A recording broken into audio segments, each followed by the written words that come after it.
द्वारकाधीशाय नमः पुष्पाणि समर्पयामि चढ़ावी दीजो पुष्पं वा पुष्पमालिकां रसाल पुष्पे दुर्वाल तुलसीदलमाल पूजयामि जगदीश्वरमे प्रसीद पुष्पं वा पुष्पमालिकां समर्पयामि अविघ्न आत्रहतो लाभात्मकाजरात्म समरात्म समार्को प्राणाय प्राणाय आरोग्य समर्पयामि जमरवाला प्राणाय स्वाहा पानाय स्वाहा चलाय धाम वेदी वह सदा शिवते विचक्षसाग्रे गमतरे नमः पूरेण मनोहरेण सुवर्ण पात्रोदरसतेन प्रदीप्तवासा संतेन विराजते जलेन प्रदक्षिणं पुष्पे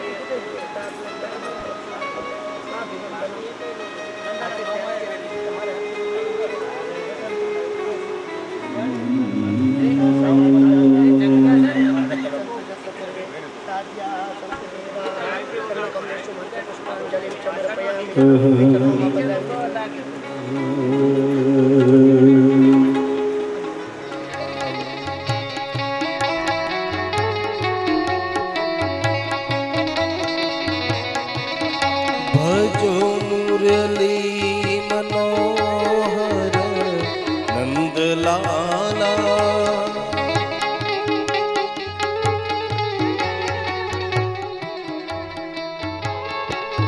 भजो मुरली मनोहर नंदलाला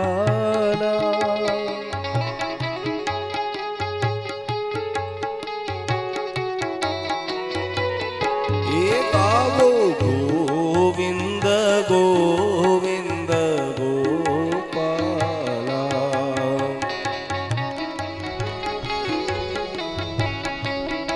श्री राधे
नंद लाला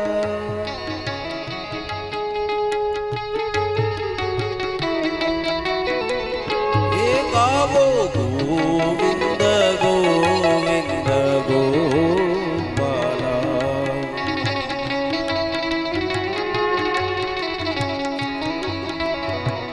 गो कृष्ण गोविंद गोविंद गोपाला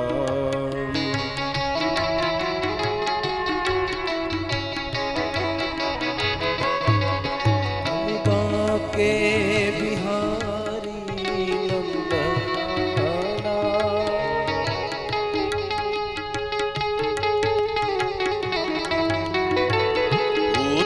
में बाके बिहारी नंदलाला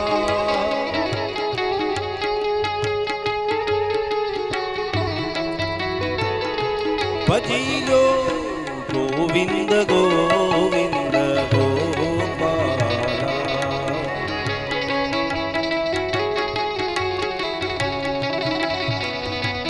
गो कृष्ण गोविंद गोविंद गोपाला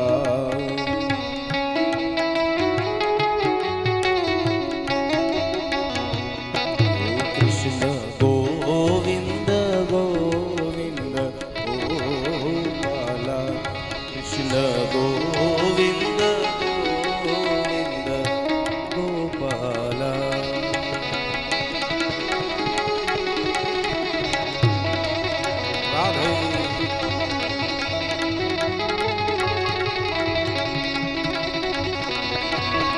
તમે મુરલી મનોહર નંદલાલા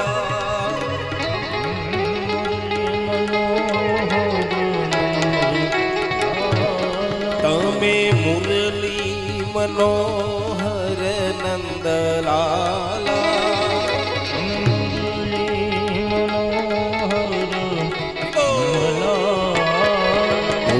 ગોવિંદ ગોવિંદ ગોપાલા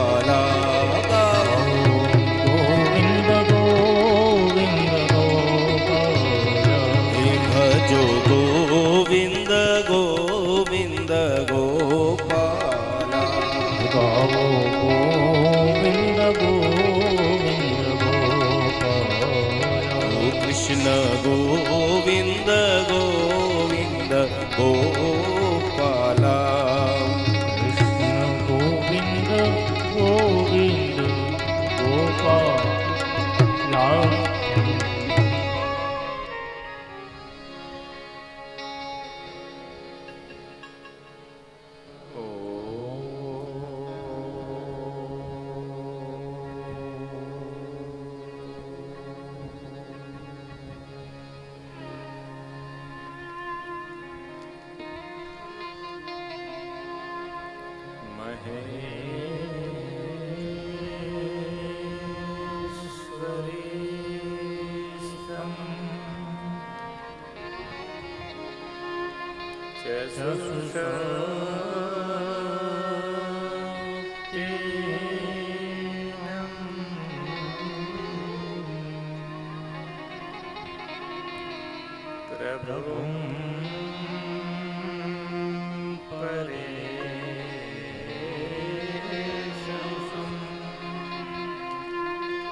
कुछ क्षण के लिए भगवताश्रय करेंगे। गोपाला गोपाला गोविंद गोपाला गोपाला गोपाला गोविंद गोपाला गोपाला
प्यारी गोविंद गोपाला मोहन तेरी मूरत प्यारी प्यारी गोविंद गोपाला मोहन तेरी मूरत प्यारी गोविंद गोपाला ओ श्याम तेरी सूरत प्यारी गोविंद गोपाला श्याम तेरी सूरत प्यारी गोविंद गोपाला गोपाला गोपाला गोपाला गोविंद गोपाला गोपाला गोपाला गोविंद गोपाला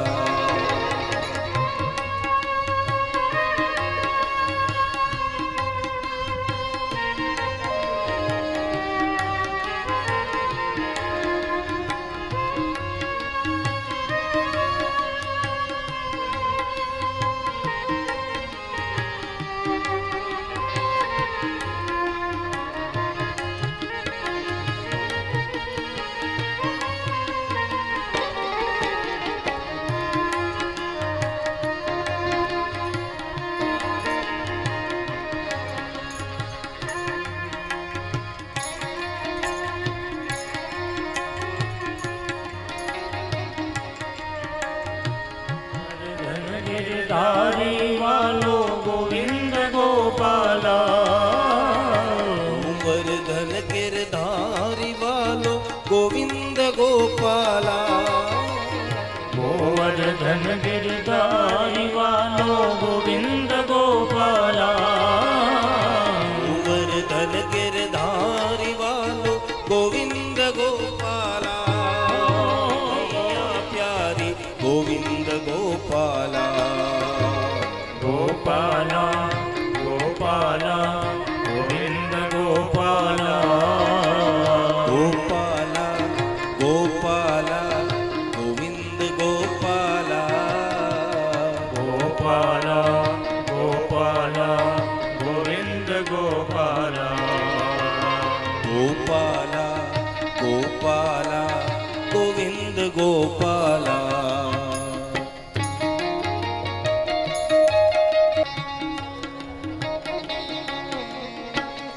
जय हो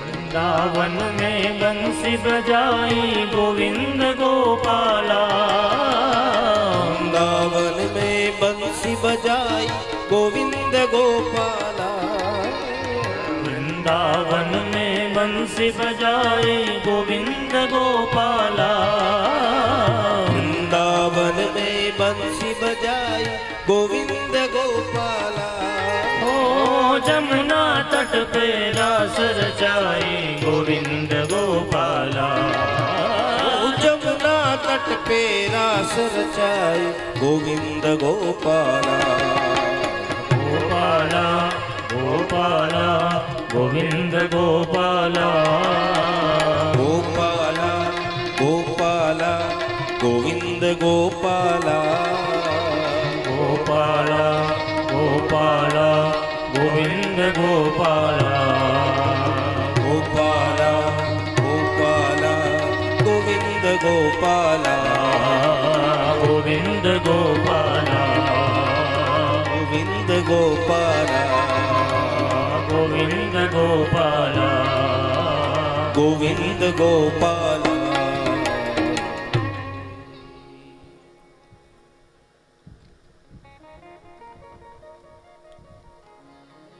हरि ओम।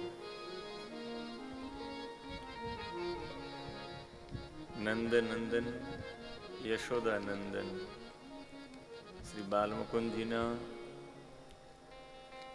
વાંગમય સ્વરૂપ એવા શ્રીમદ ભાગવત મહાપુરાણને પ્રણામ. આ પરિસરમાં રહેલા તમામ દેવી દેવતાઓ તથા અમરેલી નગરની પ્રત્યક્ષ પરોક્ષ રૂપમાં વિલસી રહેલી સમસ્ત પાવની ચેતનાઓને પ્રણામ.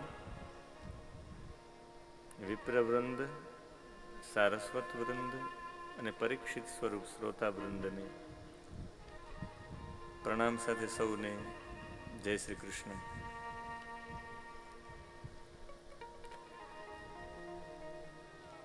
શ્રી મુખ્ય મનોરથી મહેશભાઈ જયંતિભાઈ જીવાણી,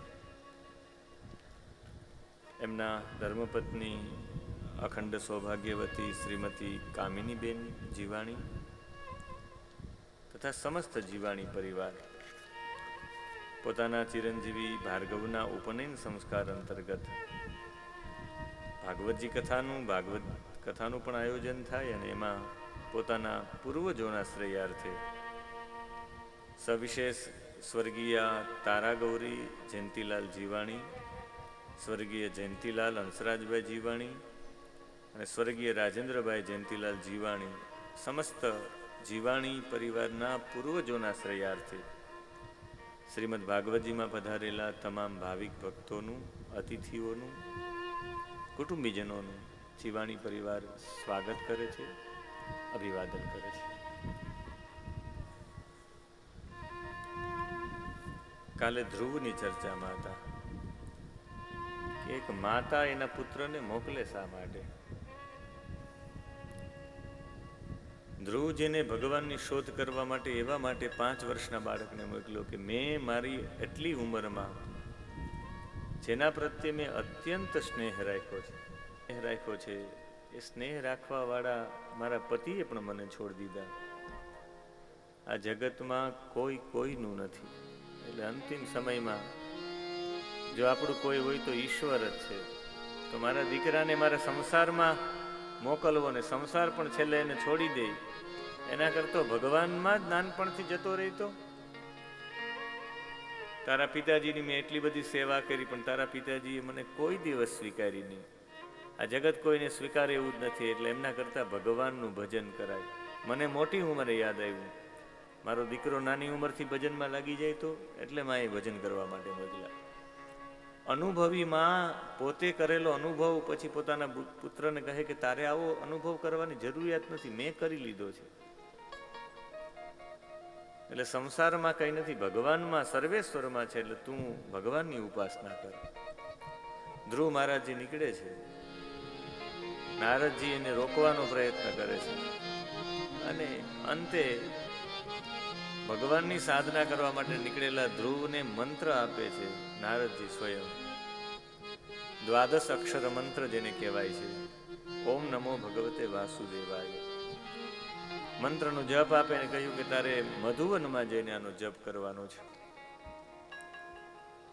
મધુવનમાં જઈને જ્યારે જપ કરવા માટે આ બાળક તત્પર થાય છે ત્યારે પ્રથમ માસમાં થોડાક બોર ખાઈને જીવન વ્યતીત કરે. બીજા માસમાં ફક્ત ને ફક્ત ઘાસ ખાઈને, ત્રીજા માસમાં એ બધું છોડી ખાલી જલ પીને, પછી જલ પણ છોડી દીધું ચોથા માસમાં ખાલી વાયુ ભક્ષણ કરીને, અને 5મા મહિનામાં તો પગના એક અંગૂઠા ઉપર ઊભા રહ્યા. અને ઓમ નમો ભગવતે વાસુદેવાય જે ગુરુજીએ મંત્ર આપ્યો છે, મધુવનમાં જઈ 2 હાથ ઊંચા કરી અને એક જ મંત્ર બોલતા હતા, ઓમ નમો ભગવતે વાસુદેવાય. અને આ મંત્ર સાંભળીને ભગવાન નારાયણ પધાર્યા છે. નારાયણે શંખનો ભાગ કઈ કપોલમાં સ્પર્શ કરાવ્યો છે ને અંદરથી વાણી છૂટી ગઈ છે. જે 12 શ્લોકોમાં ધ્રુવજીએ ભગવાનની સ્તુતિ કરી છે ને ભગવાનને કહે કે ભગવાન, જો ખરા અર્થમાં જોવા જાવ તો જેમનું ચિત્ત આપના ચરણ કમળના સુગંધમાં લલચાયેલું છે એ મહાનુભાવોને સંગ જે લોકો કરે છે એના અત્યંત પ્રિય શરીર, એના સંબંધી પુત્ર, મિત્ર, ઘર વગેરે બધાનું સ્મરણ રહેતું નથી. એક વખત તમારી સાથે જોડાઈ જાય પછી એનું કોઈનું સ્મરણ નથી રહેતું. એવા કૃપાનાથ અમારી ઉપર કૃપા કરો. તેના સ્મરન્ત્યતિતરાં પ્રિયમીશમર્ત્યં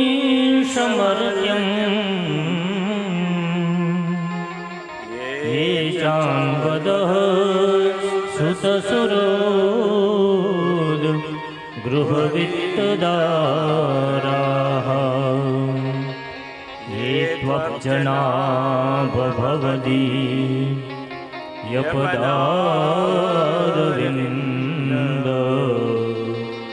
सौगन्ध्यलुब्धहृदये सुकृतप्रसङ्गाः।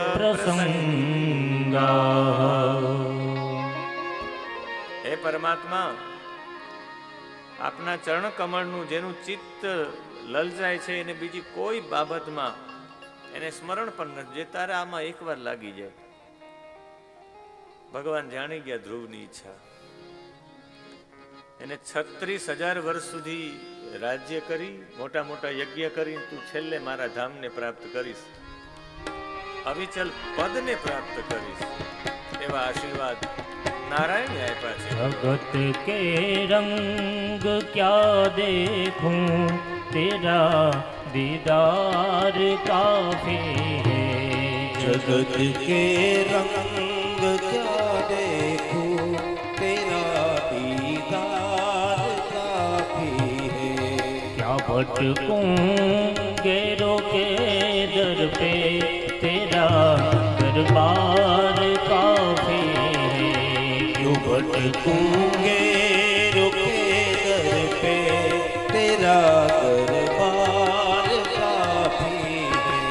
नहीं चाहिए ये दुनिया के निराले रंग ढंग मुझको निराले रंग ढंग मुझको चली जाऊं मैं वृंदावन चली जाऊं मैं वृंदावन तेरा दरबार काफी है। जगत के रंग क्या देखूं तेरा दीदार काफी है। મોટી દક્ષિણા વાળા યજ્ઞ કરીને અંતે તું મને મળીશ. 36,000 વર્ષ સુધી તારે રાજ્ય કરવું પડશે. મારા ધામને પ્રાપ્ત કરીશ, ધ્રુવ લોકને પ્રાપ્ત કરીશ. ભગવાન અંતર ધ્યાન થઈ ગયા. આમને લેવા માટે એમના પિતાજી આવ્યા છે, ઉપવનમાં ભેટી ગયા છે ને પિતાજી. આ તરફ લગ્ન થયા છે. લગ્ન બે લોકો સાથે થયા, એક શિશુમારની પુત્રી ભ્રમી સાથે અને એક મહાબલી ધ્રુવની પત્ની વાયુની પુત્રી ઈલા સાથે થયા. સંતાનો થતા ન હતા એટલે બે લગ્ન કર્યા, તો એને ઘરે બંનેને ઘરે સંતાનો થયા. અને પોતે એક દિવસ હિમાલય પર્વત ઉપર એક બળવાન યક્ષે મારી નાખ્યો એના ભાઈ ઉત્તમને. એની માં શોકાતુર થઈને પાછળ દોડી, મારા પુત્ર સુરુચિ પણ મરી ગઈ. પોતાના ભાઈનો બદલો લેવા માટે આક્રમણ કર્યું છે ધ્રુવ મહારાજે. અને આક્રમણ બીજા કોઈ ઉપર નહીં, ઇન્દ્ર આદિ દેવતા ઉપર આક્રમણ કર્યું છે. કારણ કે અલકાપુરીમાંથી આ યક્ષો પધાર્યા, અલકાપુરી ઉપર આક્રમણ કર્યું. બધા યક્ષો હતા, 1,30,000 યક્ષો હતા, બધાને મૃત્યુને ઘાટ પહોંચાડી દીધા. અને ત્યારે આ યુદ્ધને રોકવા માટે મનુ સ્વયં આવ્યા. ઉત્તાનપાદના પિતાજી એટલે ધ્રુવના દાદા એને સમજાવ્યા કે તને ભગવાન મળ્યા છે નાનપણમાં, તું આવી રીતે સૌથી મોટી આ જીવંશા કરે છે. ધ્રુવને સમજાવી દીધા. ધ્રુવે આખો યજ્ઞ રોક્યો છે અને યજ્ઞ રોકી દીધો છે. પછી ધ્રુવજી સાધના કરવા માટે જતા રહ્યા અને સાધના કરવાની સાથે આત્મદ્રષ્ટિમાં લીન થઈ ગયા. અને એ રોકવા માટે જ્યારે મનુએ સમજાવ્યું ત્યારે હરિની અખંડ સ્મૃતિ રહે એવા આશીર્વાદ કુબેરે આપ્યા છે કે મારા પુત્રો તો બચી ગયા. પુત્રો બચી ગયા પછી સાધના કરતા ધ્રુવને વિમાન લેવા માટે આવ્યું. જ્યારે વિમાન લેવા માટે આવ્યું ત્યારે ધ્રુવ મહારાજે બધાને પ્રણામ કર્યા, અભિષેક કર્યા અને પછી બેસીને ગયા. એક વખત મારી માનો જો મને ભેટો થઈ જાય, મારી મા પણ મારી સાથે ધ્રુવ લોકમાં આવે તો ભગવાને કહ્યું તારા જેવાને જન્મ આપે એ મા તો ભગવાનના ધામમાં જોઈજો, તારી આગળના વિમાનમાં તારી માતા છે. પોતાની માને જોયા, ખૂબ રાજી થયા. આ રીતે દીનવત્સલ ભગવાન નારાયણના ભક્ત ધ્રુવનું ચરિત્ર છે. ધ્રુવને ભગવાને તેડવા માટે પાર્ષદો આવ્યા. એમણે મૃત્યુદેવી ઉપર પગ મૂકીને જીવતા ભગવાનના ધામમાં ગયા. ભગવાન ભેટી ગયા કે મારો ભક્ત આવ્યો. નારદજી પણ પ્રસન્ન થઈ ગયા. શું વાત છે? મારા શિષ્યએ કેવો કમાલ કરી નાખ્યો, મંત્ર મેં આપ્યો ને એણે જીવન ચરિત્રાર્થ કર્યું છે. આજ ધ્રુવની 6ઠી પેઢીમાં આગળ જતા ઉત્કલે સાર્વભૌમ રાજ્ય સિંહાસનનો અસ્વીકાર કર્યો ને એણે એના ભાઈઓને સોંપી દીધું. અને એ 6ઠી પેઢીમાં આગળ જતા ધ્રુવની એક રાજા થયા, જેને તમે ને હું બરાબર રીતે જાણીએ છીએ. એને બધા લોકો વેન નામનો રાજા કહે છે. અંગનો દીકરો વેન હતો. અંગે પુત્ર કામેષ્ટી યજ્ઞ કરીને દીકરાની પ્રાપ્તિ કરી, પણ દીકરો જેટલો દુર્બુદ્ધિના દીકરાએ વેન નામના રાજાને જન્મ આપ્યો ને એ જ વેન નામના રાજાએ પોતાના મા બાપને મારીને કાઢી મૂક્યા. જે મા બાપે એને જન્મ આપ્યો, જે મા બાપે અશ્વમેધ યાગ કરીને દીકરો પ્રાપ્ત કર્યો, એ જ મા બાપને ત્રાસ આપ્યો દીકરાએ. દીકરાઓ એવા કૃત્ય કરે તો મા બાપને ભાગી જવું પડે. ભાગી ગયા છે. આને કહેવાય સૌથી સારામાં સારું ચરિત્ર. બધા મન્વંતરો છે, પણ આ મન્વંતરની બધી કથામાં મને આ કથા એવા માટે સવિશેષ ગમે છે કે આ કથાની અંદર કોઈ સામાન્ય બાબતનો ઉલ્લેખ નથી. એણે ઉલ્લેખ કર્યો છે પોતાના જીવનનો. અને પોતાના જીવનની વાત કરતા કહે કે અંગ નામના રાજાને ત્યાં દીકરો થયો, જે વેન નામનો દીકરો થયો, એણે ધર્મનિરપેક્ષ રાજ્યની શરૂઆત કરી કે રાજ્યમાં કોઈ ધર્મ જ નહીં. ધર્મ વિનાનો માણસ સંસ્કારહીન થઈ ગયો, વિચારહીન થઈ ગયો, અને વિચારહીન થયેલો માણસ અધપતનમાં જાય. અધપતન તરફ ન જાય એટલે ભગવાન કૃષ્ણએ કૃપા કરી હશે એના ઉપર. આ અંગ વેનનો બાપો એટલો ત્રાસ કરવાથી અંગ તો નીકળી ગયા, પણ અંગને એવું થયું કે સારું આ પુત્ર મારાથી છૂટી ગયો, બાકી તું ક્યાં ભાવમાં છૂટી શકે. વેને બધા યજ્ઞો બંધ કરાવ્યા, બધું બંધ કર્યું, વેદો બંધ કરાવી દીધા. અને ત્યારે બ્રાહ્મણો સહન ન કરી શક્યા, હુકાર માત્રથી મારી નાખ્યો. ખાલી હુકાર જ કર્યો, બધા મરી ગયા. અને એમાં રાક્ષસો તો મરી ગયા, પણ વેન નામનો રાજાએ મરી ગયો. રાજા વિનાની પ્રજા હોઈ ન શકે એટલે મંથન કર્યું છે પાછું. અને મંથન કરવાની સાથે જે એમાંથી ઉત્પન્ન થયા એ બીજા કોઈની પૃથુ મહારાજ ઉત્પન્ન થયા છે. પૃથુ મહારાજ અને પૃથુ મહારાજની સાથે અર્ચી દેવી પણ ઉત્પન્ન થયા છે. એનું હાથનું મંથન કરવાથી, વેનના હાથમાંથી આપણે એમ થાય કે એમ કઈ અંગના હાથમાંથી વેન ઉત્પન્ન થાય. આ વેનના શરીરમાંથી કોઈ બીજું કોઈ ઉત્પન્ન થાય, પણ એનું નીચેની જાંગ મંથવામાં આવી તો એમાંથી નિષિદ્ધ નામનો એક રાક્ષસ ઉત્પન્ન થયો. બાહુઓ મથવામાં આવ્યા તો એ વેનમાંથી પૃથુ થયા.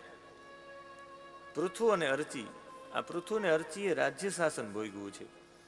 પૃથુના ચરિત્રમાં એવું કહેવામાં આવે કે પૃથુએ પોતાના જીવનમાં બધા લોકો પૃથુ પાસે આવીને કહ્યું કે અમારી પાસે, હે પૃથુ મહારાજ, અમારી પાસે પૂરતું અન્ન નથી, તમે અમારી ઉપર કૃપા કરો. ને ત્યારે પૃથુ મહારાજે કહ્યું કે હું સૌથી પ્રથમ તો પૃથ્વીનું દોહન કરીશ. પૃથ્વીના દોહન માટે મારે જે પ્રયત્ન કરવો એ હું પ્રયત્ન કરીશ. અને પૃથ્વીના દોહન માટે એણે પ્રાર્થના કરી છે પૃથ્વી માને, હે પૃથ્વી માતા, તમે આવી રીતે થઈ જશો એ મને પસંદ નથી, એટલે ધરા હું આપને પ્રાર્થના કરું છું કે આપ બરાબર થઈ જાવ. ત્યારે ધરાએ એટલે પૃથ્વી જે સ્તુતિ કરી, ધરો વાચ કહીને આખી ધરા સ્તુતિ છે. એક રાજા પૃથુ નામનો રાજા ધરા પૃથ્વી નામની માને પ્રાર્થના કરે છે. લગભગ 2 ને 2 4 ને 6 8 શ્લોકોમાં છે. 8 શ્લોકોમાં માં પૃથ્વીએ ભગવાન નારાયણની પ્રાર્થના કરી છે.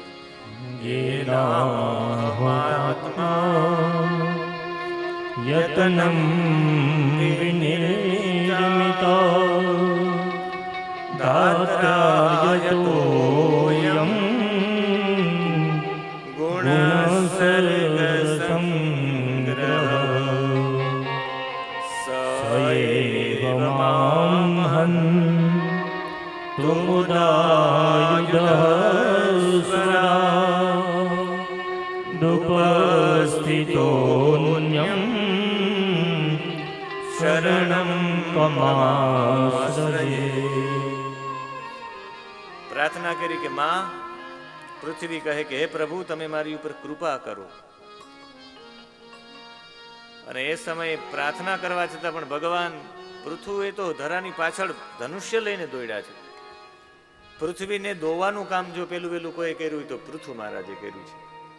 પૃથુ મહારાજે સૌથી પ્રથમ જ્યાં મોટા મોટા ટેકરા હતા, જ્યાં મોટા મોટા પર્વતો હતા, એને તોડી અને સમતલ ભૂમિ બનાવી, ખેતી યોગ્ય જમીન બનાવી. એનાથી આગળ ખેતીલાયક જમીન નહીં, ગામડાઓને વસાવ્યા છે, નવા નવા ગામડાઓના રીત રિવાજો અપનાવ્યા છે બધા લોકોને. એક સુસજ્જ ગામ બનાવવાનો પ્રયત્ન પૃથુ મહારાજે કર્યો. સેવક, રક્ષક, પોષક અને શોષક કેવા હોવા જોઈએ? જો તમે બધાને જ્ઞાન આપનારા છો તો તમે કોણ છો? શિક્ષક છો. તમે બધાને બધી વસ્તુ પહોંચાડનારા છો, તમે પોષક છો એટલે વૈશ્ય. તમે બધાનું રક્ષણ કરનારા છો, તમે ક્ષત્રિય છો. તમે બધાની સેવા કરનારા છો તો શૂદ્ર છો. આ વ્યવસ્થા પ્રિયવ્રત નામના રાજાએ કરી છે. અને પ્રિયવ્રત નામના પૃથુ નામના રાજાએ આખી વ્યવસ્થા કરી એટલે તો એ ધરતીને પૃથ્વી કહેવામાં આવે છે. પૃથ્વીના દોહનની ચર્ચા છે. 100 અશ્વમેધ યાગ કર્યા છે. અશ્વમેધ યાગનો ઘોડો ઇન્દ્ર લઈ જાય છે, તો કે હવે ઇન્દ્ર ઘોડો લઈ જાય જો શતક્રતુનું પદ મેળવવા પછી, તો હવે મને શતક્રતુનું પદ નથી જોતું. એટલે બ્રહ્માજી સમાધાન કરવા માટે આવે છે અને પ્રાર્થના કરે છે કે તમે આની સાથે સમાધાન કરી લ્યો.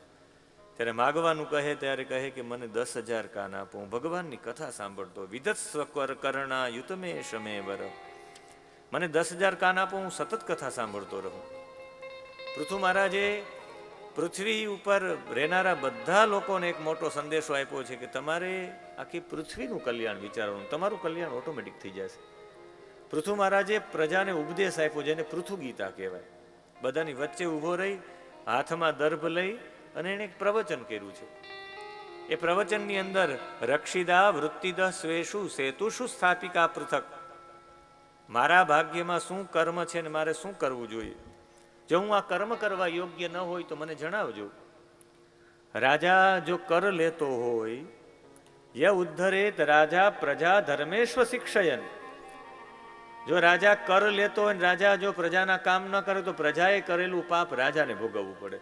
એટલે તો પંચનો પૈસા માટે લોકો દૂર દૂર ભાગે. એક સમય હતો કે ભાઈ પંચનો પૈસો આવી જાય તો પંચમાં કોઈ રહેવા તૈયાર નહોતું, ને હવે પૈસા ખાવા માટે જ પંચમાં રહે છે. ગ્રામ પંચાયત લડે છે એના માટે સૌથી મોટી ગ્રાન્ટ આવે. ફેર એટલો થઈ ગયો, એ રાજાને ભોગવવું પડે. જો પ્રજા પાસેથી કર લઈને જો કામ ન કરે, ટેક્સ લઈને કામ ન કરે, તો જે પાપ કરે એ પાપના ભાગીદાર રાજા પણ થાય. જેટલા કરતા, ઉપદેશક અને સમર્થક ત્રણેયને સરખું જ ફળ મળે છે. હું કોઈ સત્કર્મ કરતો હોય, તમે મને એમાં સમર્થન આપો તો સમર્થકને પણ એટલું જ પાપ લાગે, મને ઉપદેશ આપો એમાં તો ઉપદેશવાળાને પણ એટલું જ પાપ લાગે ને પુણ્ય પણ એટલું જ લાગે. એટલે રાજા કહે કે હું અયોગ્ય હોય તો મને જણાવજો, હું તમારી આજીવિકાની વ્યવસ્થા ન કરી શક્યો હોય તો મને જણાવજો. સરકારને મફત દેવાની જરૂરિયાત નથી કે અમે આ મફત દઈએ, કાંઈ દેવાની જરૂરિયાત નથી. પણ જો કરવું હોય તો એટલું જ કરી શકાય કે તમારે મફત ન દેવું, પણ બધા લોકોને આજીવિકા આપો, જેટલા લોકો છે એને. એવા એવા કર્મો, એવા એવા ઉદ્યોગો સ્થાપો, લઘુ ઉદ્યોગો, ગ્રામ ઉદ્યોગો સ્થાપો કે બધા લોકોને આજીવિકા મળે. આ હીરાની જે સિસ્ટમ આવી, હીરા ઘસવામાં બહેનો પણ ઘસે ને ભાઈઓ પણ ઘસે, ને મોટા ભાગના લોકો કંઈક ને કંઈક પ્રવૃત્ત રહી. મોટા સિટીમાં તો બહેનો પણ ભરતનું કામ કરતા હોય, બહેનો પણ બીજું કામ કરતા હોય, કંઈ સ્ટીક લગાડવાનું, ઘડિયાળના કાંટા લગાડવાનું ઘણું કામ કરતા હોય. એ એક પ્રકારની જોવા જઈએ તો એક પ્રકારની પૂજા છે. પૃથુ રાજા એ એના જીવનમાં બધા લોકોને એક સંદેશો આપ્યો છે કે આજીવિકા બધાને આપવી જોઈએ. આજીવિકાની વાત થઈને બધા લોકોની વચ્ચે થઈ એને સત્સંગ કરતા કરતા પૃથુ મહારાજને સનતકુમારોનો સત્સંગ થયું. સત્સંગ થતા હતા એક દિવસ એ ચાલ્યા ગયા તપોવનમાં. તપોવનમાં જઈ અને સનતકુમારો પાસેથી ઉપદેશ લઈ અને મંદરાચળ પર્વતના શિખર ઉપર બેસીને પોતાના શરીરને છોડી દીધું. આ પૃથુ મહારાજની પાછળ એની પત્ની અરજી એ પણ સતી થયા. અને એ આગળ જતા એના જ પુત્ર પૃથુના વિજિતાશ્વ થયા, વિજિતાશ્વના હરિયશ્વ થયા. અને એના દીકરા આગળ જતા ધૂમ્ર કેશના દક્ષિણ, અને આગળ જતા ઇન્દ્ર પાસેથી અંતર ધ્યાન થવાની શક્તિ મેળવવાથી એનું નામ અંતર ધ્યાન પણ પડ્યું છે. એની પત્નીનું નામ શિખંડી હતું. એના 3 પુત્રો થયા.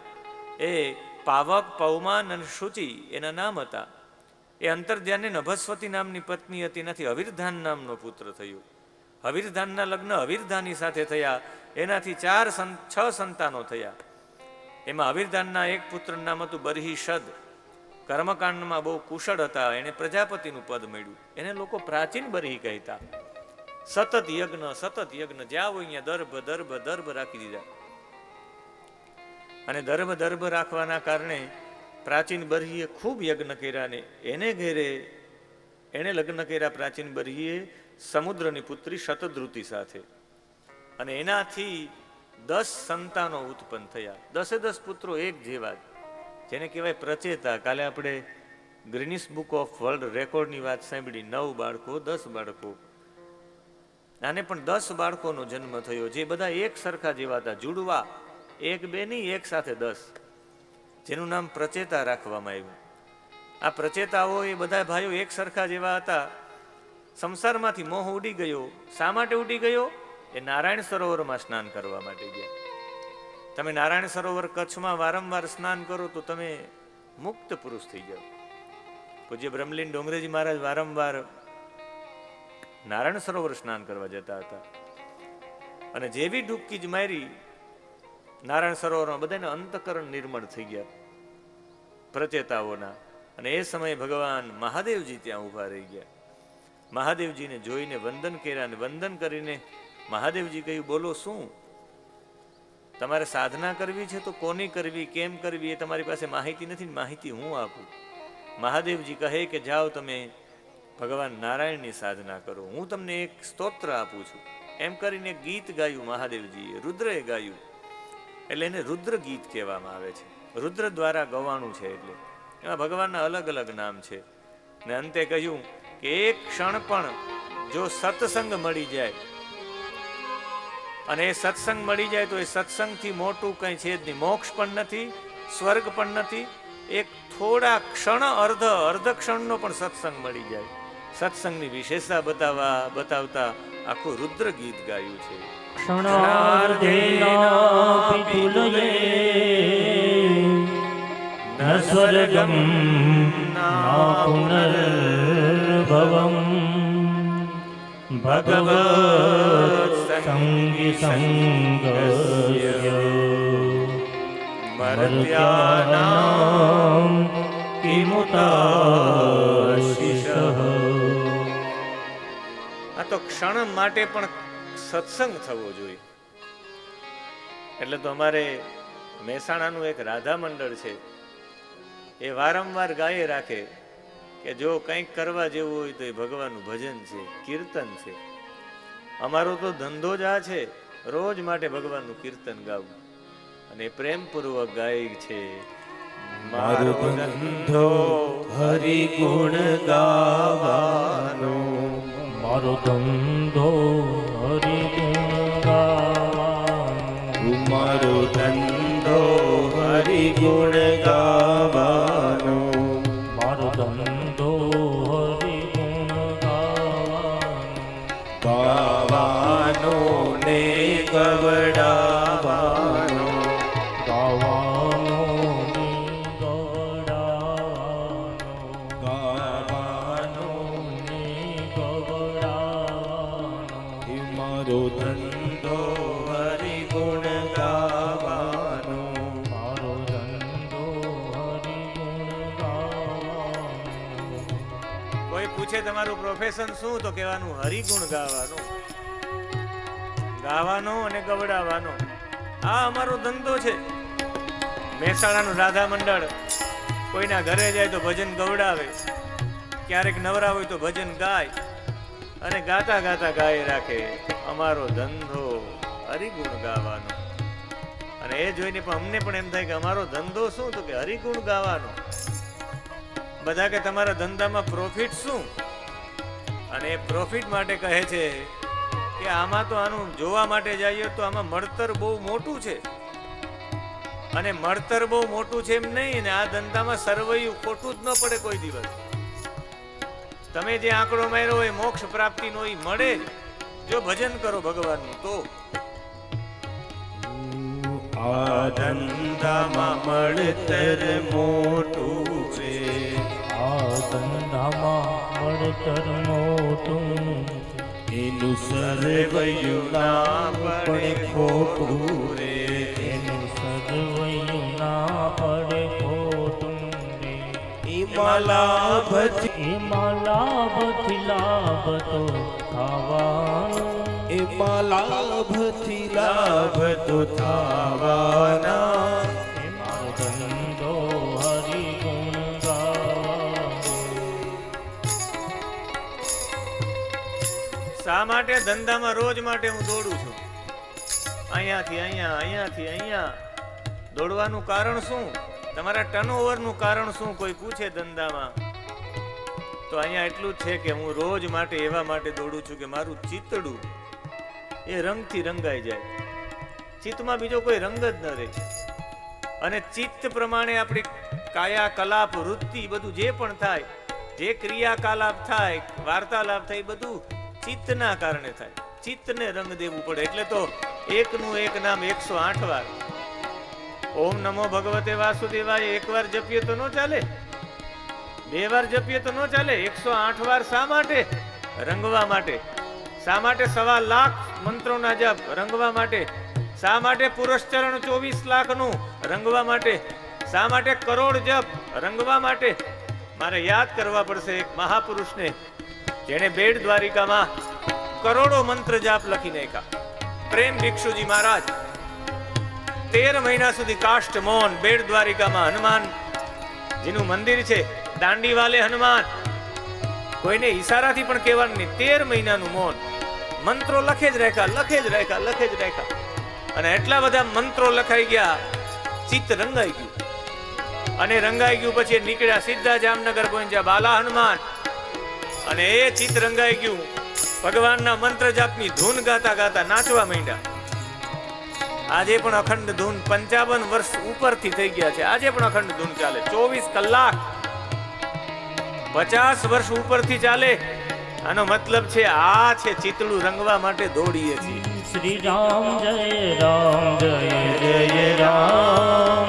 શ્રી રામ જય રામ જય જય રામ. શ્રી રામ જય રામ જય જય રામ. શ્રી રામ જય રામ જય જય રામ. શ્રી રામ જય રામ જય જય રામ. શ્રી રામ જય રામ જય જય રામ. શ્રી રામ જય રામ જય જય રામ. શ્રી રામ જય રામ જય જય રામ. આમાંથી કેટલા લોકો હરિબાપાને ઓળખે છે? જાજા લોકો છે. હરિરામ બાપા કથાઓ જ સાંભળે રાખતા, લગભગ ઘણા બધા વક્તાઓ રાખતા. આ ધંધો કેવો છે હરિગુણ ગાવાનો અને ગવડાવવાનો? એમાં સૌથી મોટી બાબત છે હું એવા માટે કાયમ દોડું છું કે મારું ચિત્તડું કનૈયામાં જોડું છું. આપણું ચિત્ત રંગવા માટે રોજ માટે આપણે દોડીએ. આ ધંધામાં કાયમ દોડું છું. આ ધંધામાં કાયમ દોડું છું. આ ધંધામાં કાયમ દોડું છું. આ ધંધામાં કાયમ દોડું છું. મારા કૃષ્ણમાં ચિતડું જોડું છું. મારા કૃષ્ણમાં ચિતડું જોડું છું. હું દુનિયાથી નથી ડરવાનો. હું દુનિયાથી નથી ડરવાનો. હું દુનિયાથી નથી ડરવાનો. હું દુનિયાથી નથી ડરવાનો. મારો ધંધો હરિગુણ ગા